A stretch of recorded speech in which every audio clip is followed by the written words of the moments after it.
Welcome to B Team on PMLB. I want to first give out a shout out to our sponsor, Feeler.com. Go to PMLBsports.com, BT Reports, click on the ad for more information. I want to start off BT Reports today by introducing my guest host. I have Paul Jackiewicz from ProFootballZone.com. Paul, you there?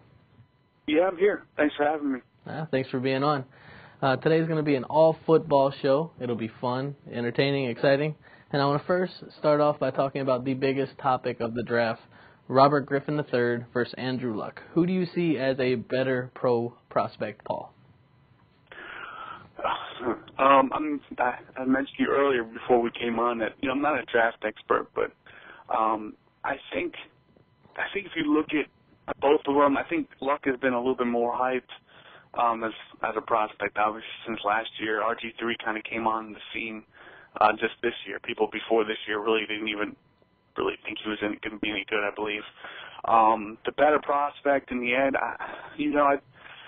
RG3 has impressed me with the way he throws the ball, and he runs, and I like that he's not a runner first, and he said that, hey, I'm up pocket back. I'd rather sit back there and throw, which is great, because we know that guys who are run first, even Michael Vick at times before early in his career, it's just not effective. Even though it makes big plays, it doesn't win championships. I think the better prospect right now is Luck because of his intelligence. He's kind of got that Peyton Manning aspect to him. I think that's probably why the Colts will draft him. Down the road, I think there's a good chance Robert Griffin III could end up being a better quarterback. Yeah, I definitely, as a Washington fan, I'm definitely hoping that Andrew Luck does go to the Colts. I know it's not exactly the worst thing that could happen if Andrew Luck dropped down to number 2, but just watching Robert Griffin and watching the John Gruden's camp and seeing how he holds himself up and how he's funny and entertaining, but yet he's got this, I'm a leader, you can follow me, and if you don't want to follow me, then you can leave. And that's definitely something I love. I love that 4.3 speed, and I love that he is, like you said, a pass-first quarterback. So with that said, do you believe the Colts will take Luck first overall? I do. I do. I think they'll take him first. Like you said, if they don't, for some crazy reason, it's not too bad to get Luck. But I do. Robert Griffin, real quick, I think with him also, the thing that impresses me is his character. You see a lot of these, like Jamarcus Russell. I mean, that guy was, supposed to be a great quarterback, but obviously he had a lot of character problems.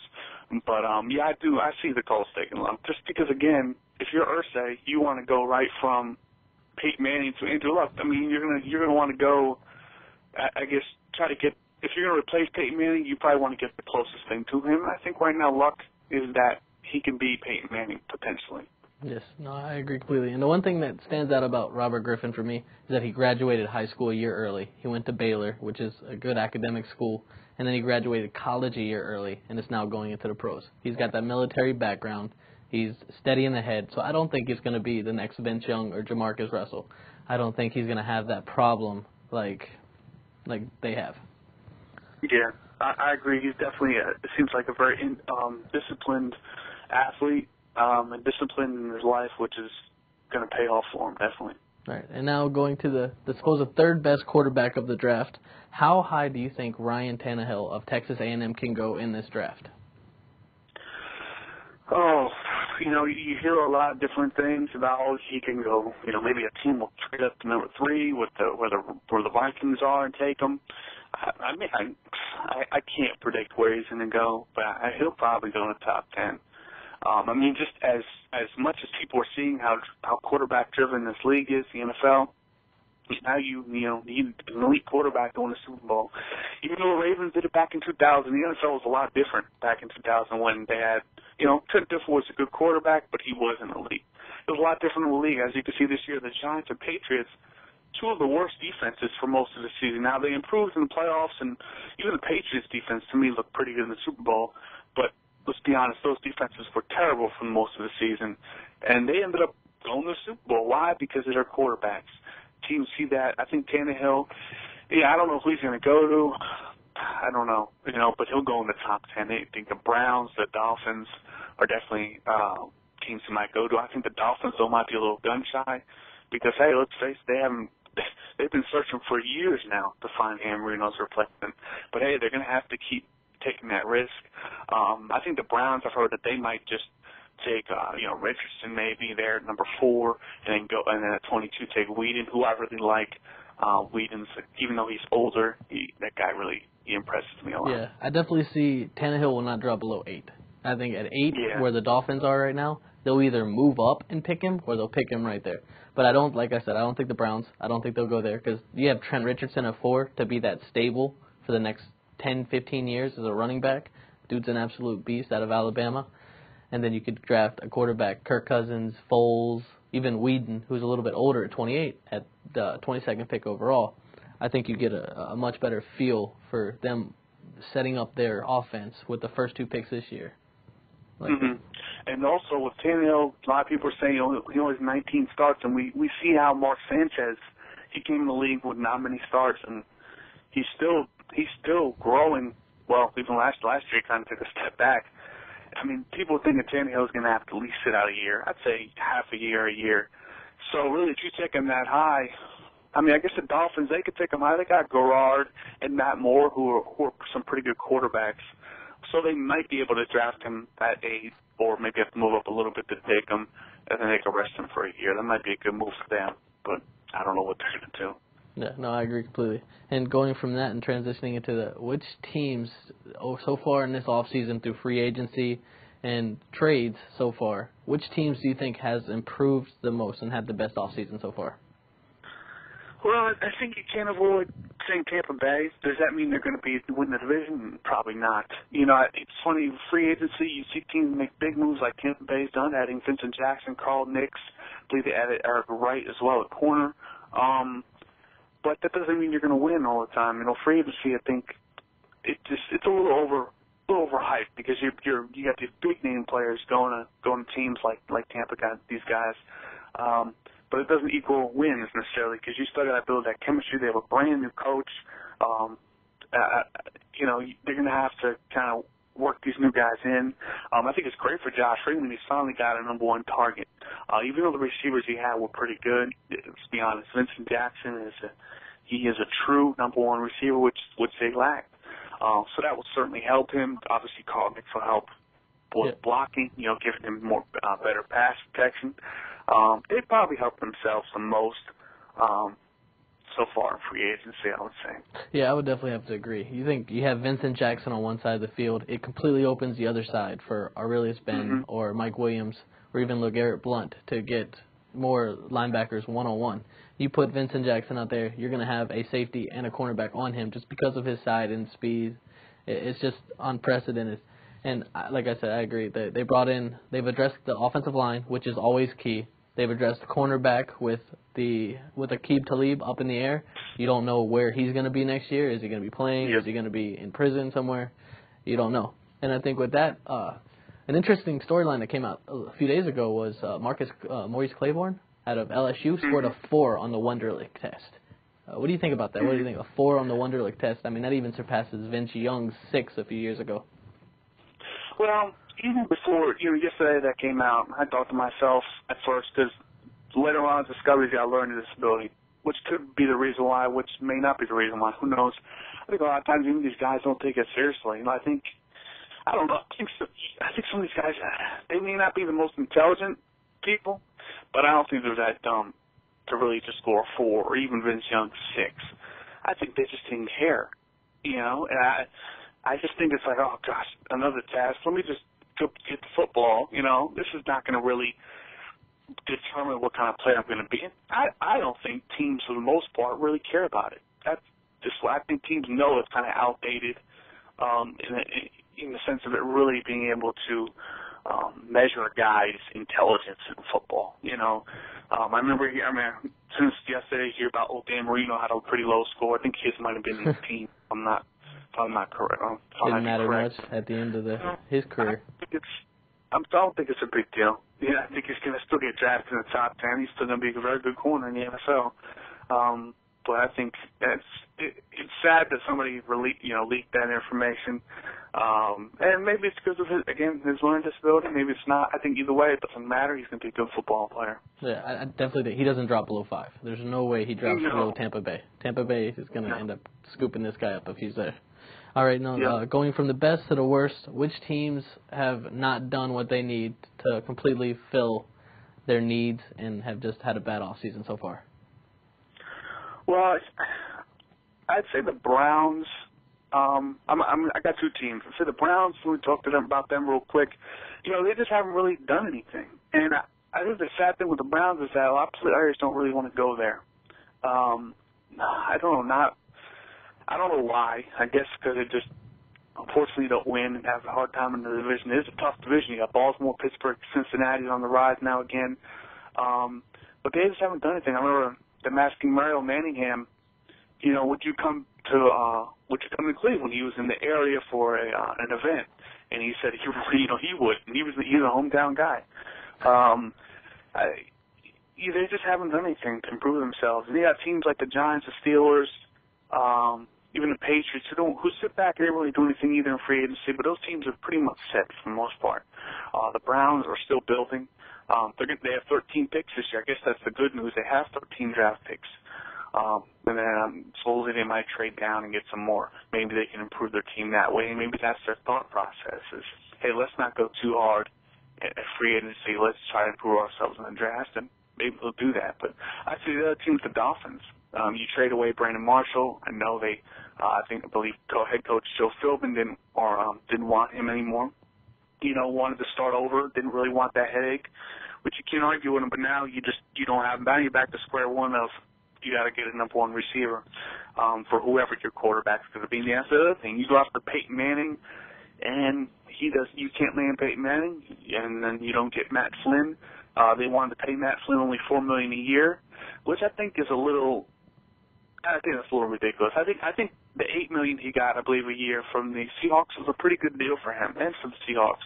Well, yeah, we don't know how good he's going to be, but that's not an elite quarterback number. He's only getting $8 million over at least 3 years. That's not bad for each year. I don't think that's bad at all. But they weren't even willing really to go out there and try to get him. They just haven't improved themselves. Their defense is pretty good, but the offense needed a quarterback. And now they need a receiver. I mean, this is a passing league. I mean, you can't just give it to Reggie Bush 25 times or give him 30 touches in the run game, and then in the pass game, give him the ball game. We know Reggie Bush has a hard time staying healthy. So I'd say the teams, the Dolphins and the Browns, to me. Yeah, no, I love the Browns for me. I love Colt McCoy. I don't understand why a bunch of people don't think that he's going to be a good quarterback. I think if they went first pick a running back, second pick, third pick, 2 wide receivers, actually give him somebody to throw to, I think he'd be an absolute great quarterback. And I think that he has that potential. They haven't surrounded him with anybody, haven't given him any targets except for Peyton Hillis 2 years ago. But outside of that, they haven't really had anything. But we're going to go into the next one, which is Bountygate. How do you think the punishments for Bountygate, do you think they fit the crimes? I really like what Roger Goodell did, and I know he's been very highly criticized of how he's handled the league since becoming commissioner. And I see where players come from whenever they might get suspended or fined for certain things, and somebody else doesn't get the same punishment, and they feel like it's unequal. But I think with this situation, I mean, everybody was shocked. We all didn't expect these kind of punishments, and I think it fit the crime.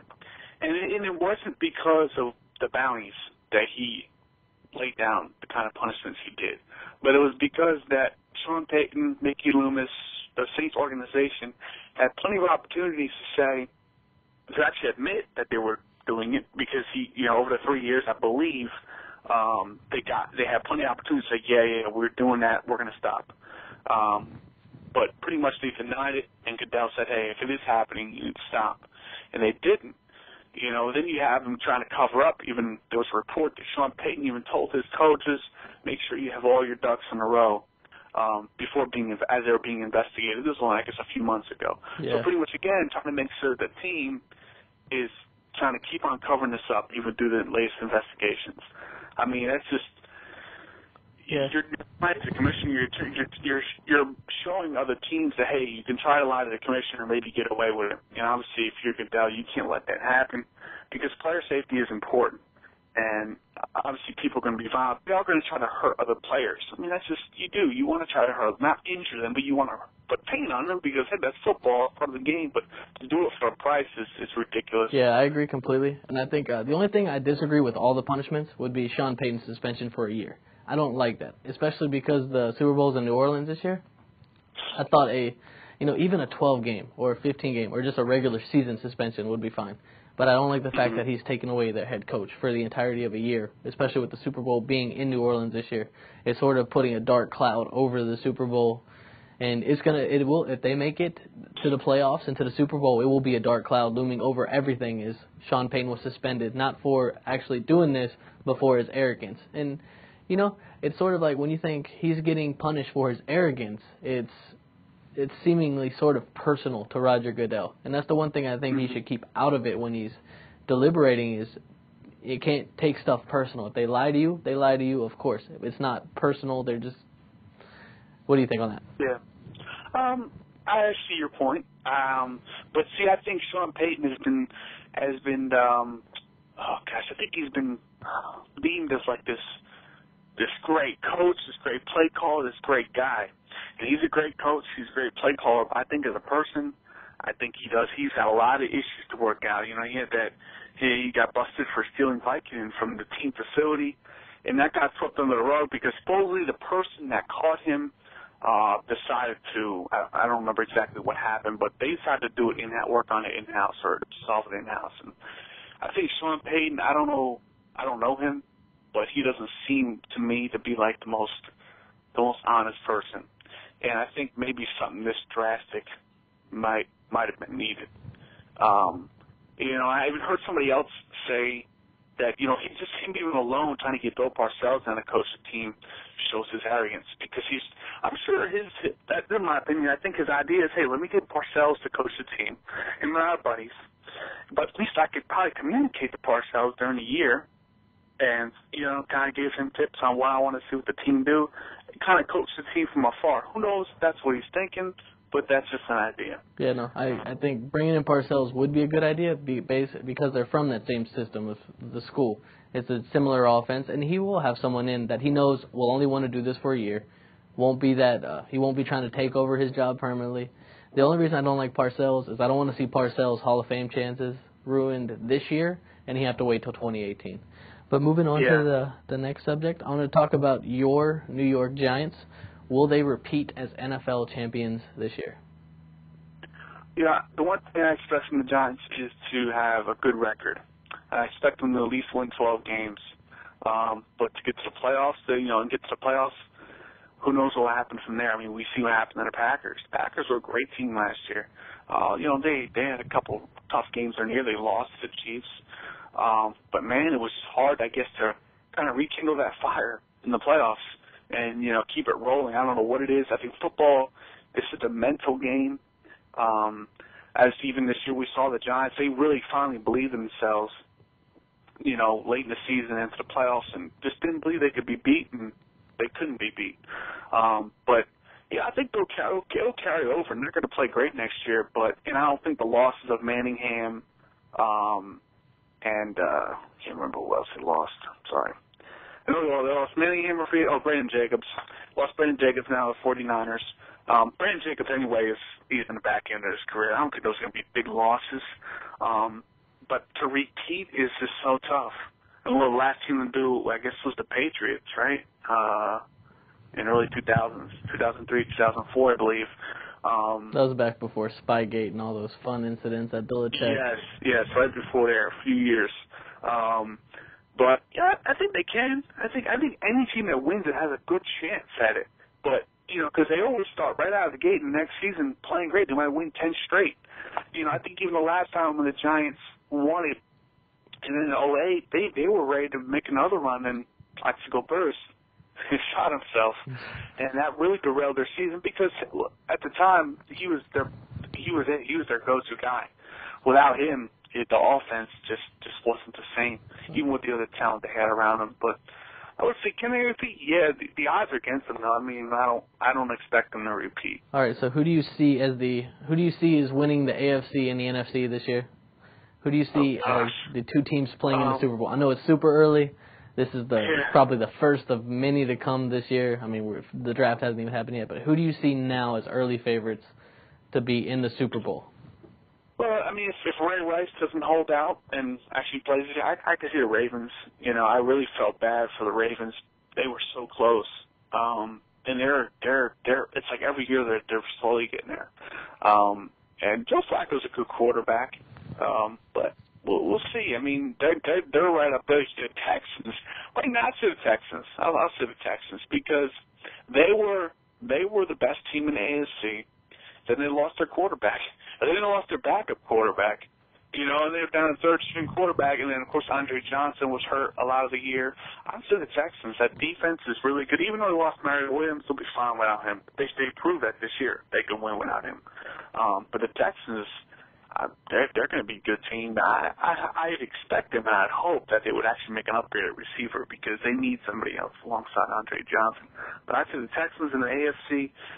The NFC, oh, man, 49ers. I mean, if that defense can play like they played this year and Alex Smith can keep playing well, they'll be right there, too. That NFC title game could easily got to the 49ers. I mean, the way they got to Eli Manning was impressive.